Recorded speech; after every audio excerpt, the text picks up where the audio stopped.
Hi, and welcome. You're listening to the X22 Report. My name is Dave, and this is episode 733B, and today's date is August 3rd, 2015, and the title of this episode is U.S. Government is now ready to start Phase 2, Operation Remove Assad. Now, I just want to talk about vaccines a little bit. I don't normally talk about this in the reports, but I think this is very important because I'm starting to see a trend now throughout the country. I see California, Florida, and we're starting to see other states like Washington, D.C., Virginia, and many others that are looking at this and saying, you know something, we need to make vaccines mandatory. And it's not just the vaccines for measles and things like that. They're starting to move into areas like Gardasil, because Rhode Island right now, they're saying those children who are in middle school age, it will now be mandatory to receive the HPV vaccine.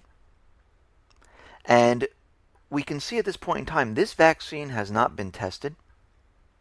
And they want to give this not just to girls, to boys. We don't know what the long-term effects are.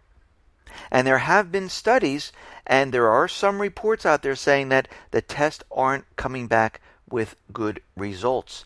And when we look at this, they're saying that the vaccine already caused more than 15,000 reports of different type of reactions, which included 3,000 injuries and 48 deaths.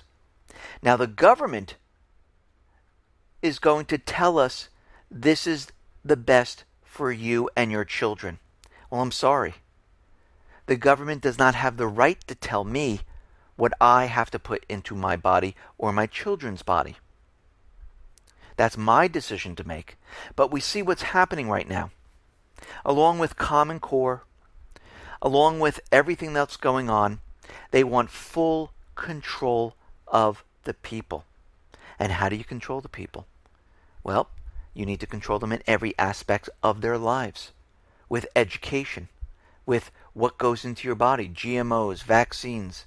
And this is what we are seeing right now. And again, what makes the government the authority to tell you what to do? Especially if those people are religious, especially if those people do not believe in this, not even if maybe they're not religious, maybe they just don't want it. There is nothing that allows the government to go ahead and put something into you or your children's body. Basically, it's a violation of all your rights. But we see they are headed in this direction. And we don't know what other chemicals are in these vaccines. Of course, they say, no, it's safe. Well, they also told us that many things were safe. Agent Orange was safe. 7 was safe. Smoking was safe. And it goes on. And this is why you see all these lawsuits. Because the FDA and all the agencies told you it was safe. And then they come to find out that, yeah, it wasn't safe.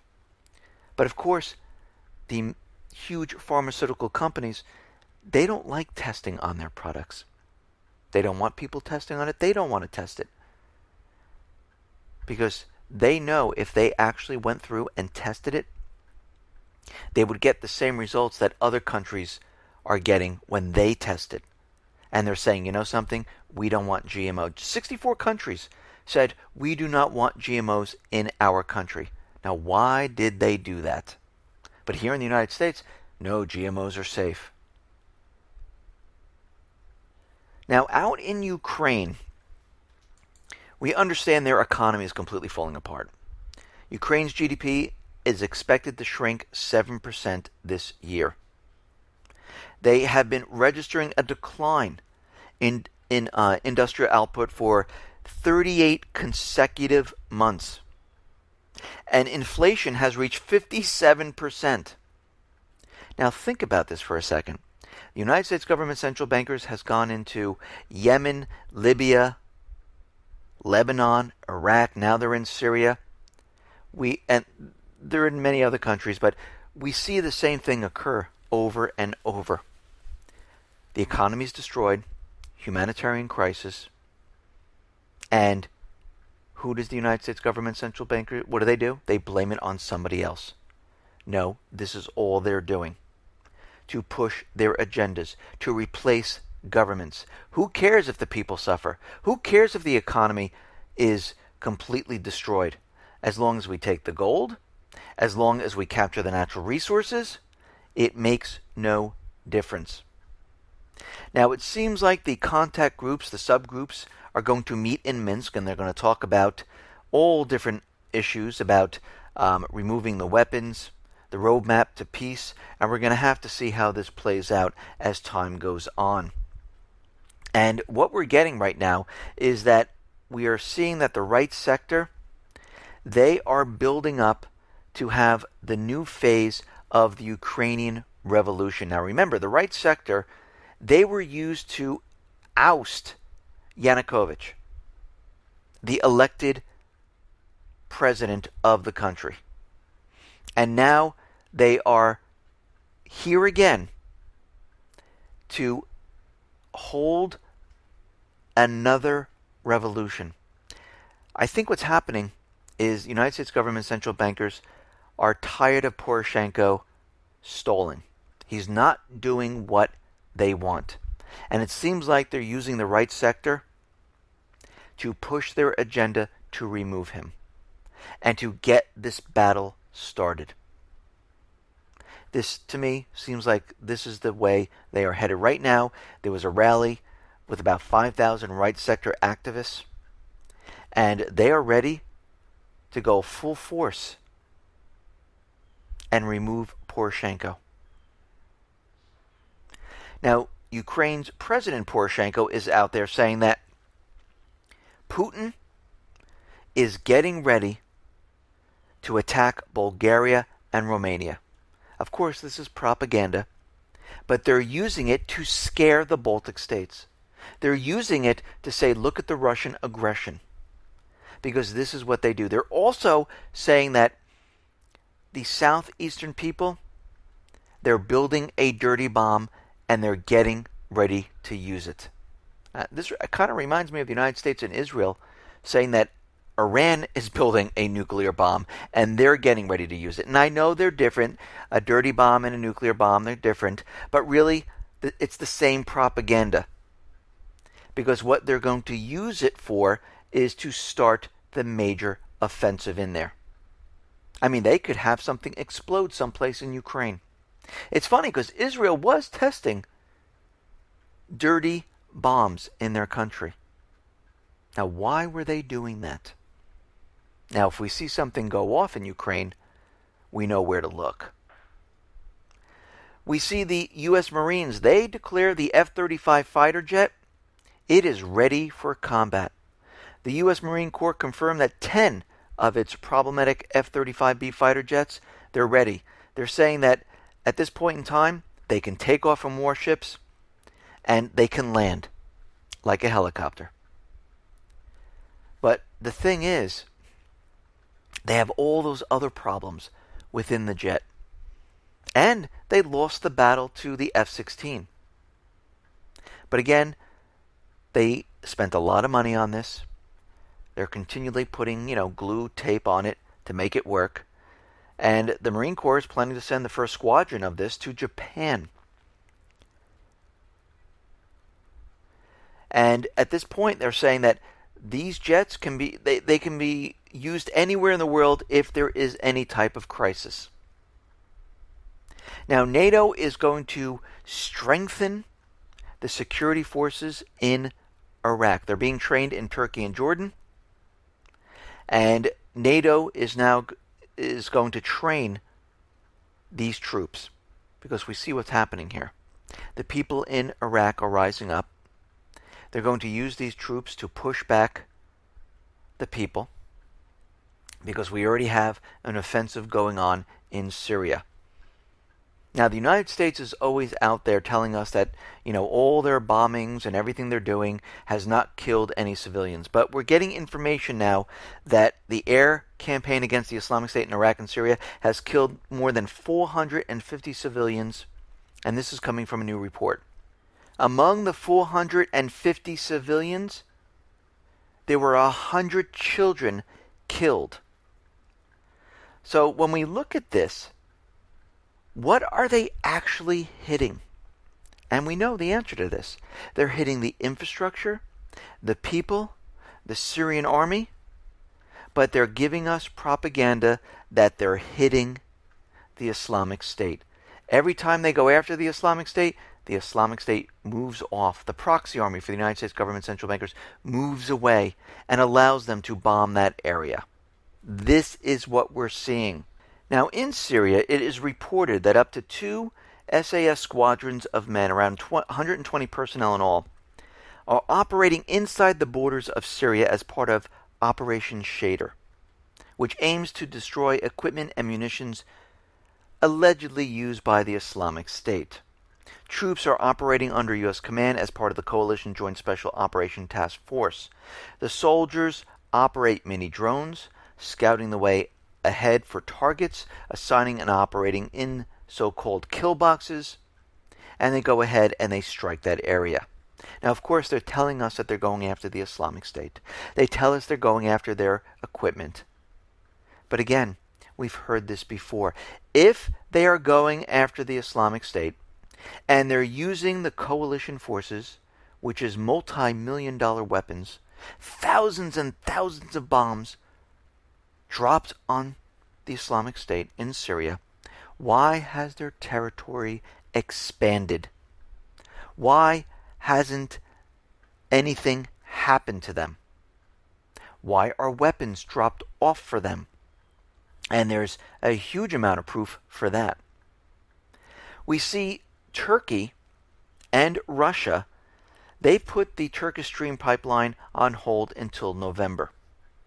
Right now, Russia's saying that Turkey does not have a government, a cabinet of ministers, and they're saying this is a problem. Or are they putting it off to see what happens with Syria? Because as we know, Turkey right now is now creating a safe zone with the help of the United States government central bankers, and they will be bringing troops into this area. And we know their main goal is to go after Assad. We know at this point in time, the United States is using the air bases in Turkey. They're getting ready to push forward with this major offensive. Now, Erdogan came out today and said, listen, Putin has changed his long-standing approach, and he's no longer going to support Assad. Which, when you think about it, why would he do this at this point? I mean, right now, Assad allows Russia to park their ships right in the port in Tartus. They just made new economic deals with Assad. Why all of a sudden is Erdogan saying this? Because he wants to see what Putin does. Because now Putin has to kind of respond to this. Now, if Russia decides to back out, like Erdogan is saying, that means pretty much Assad is going to fall. But again, we have to remember, Iran has an agreement with Syria. Will Iran come to the aid of Syria? Or are they going to stay back and just let their ally completely be wiped out and be taken over? Because they know what's happening there. They know the United States government central bankers and the coalition forces will put a puppet government into power. So we see Obama, he is out there, and he is saying that we are going to give support to the Free Syrian Army.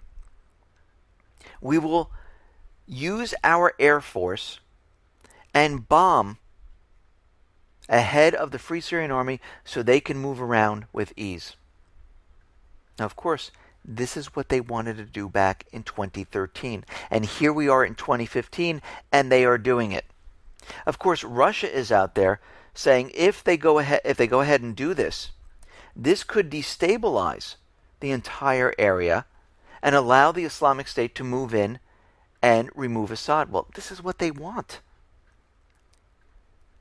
This is exactly what they want. They want Assad gone. However it's done, they don't care. And this is what they're trying to do. Right now, a former CIA contractor, Stephen Kelly, says the Pentagon is entering a new stage to get Assad.